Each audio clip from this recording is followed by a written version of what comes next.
भलाई की राह। बहुत समय पहले की बात है। एक राजा अत्यंत विनम्र और दानी था। अपनी प्रजा से उसे बहुत प्रेम था और सदैव उसके दुख सुख का ध्यान रखता था। इन्हीं गुणों के कारण उसकी ख्याति दूर दूर तक फैली हुई थी। दुर्भाग्य से राजा का पुत्र प्रकृति में अपने पिता से बिल्कुल विपरीत था। उसे किसी की कोई चिंता नहीं थी। उसके दुष्टतापूर्ण व्यवहार से राजा और प्रजा दोनों परेशान थे। उसके पुत्र को सुधारने एवं सही मार्ग पर लाने का बहुत प्रयास किया, परंतु असफल रहा।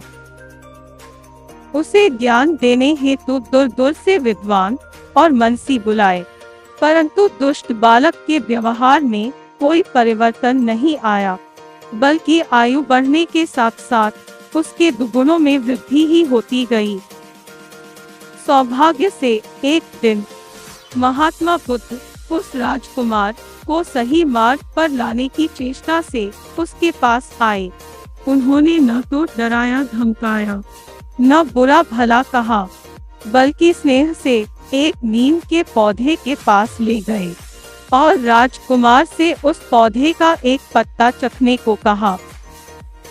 नीम के पत्ते को खाने से राजकुमार का मुंह कड़वा हो गया और क्रोध में आकर उसने उस पौधे को उसी समय उखाड़ कर फेंक दिया। महात्मा बुद्ध ने उससे कहा, राजकुमार, तुमने पौधे को उखाड़ कर क्यों फेंक दिया?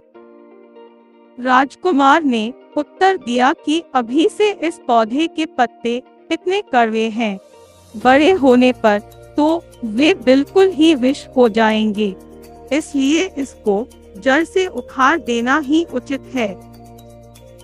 राजकुमार की बात सुनकर महात्मा बुद्ध ने गंभीर होकर कहा, तुम्हारे कड़वे व्यवहार से राज्य की जनता भी बहुत पीड़ित है।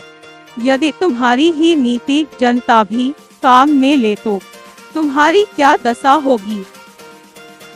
अतः यदि तुम भी कुछ नाम और यश कमाना चाहते हो तो अपने पूज्य पिताजी की भांति स्वभाव में मिठापन लाओ, प्रजा से स्नेह का व्यवहार करो और सुख दुख में उसका साथ दो।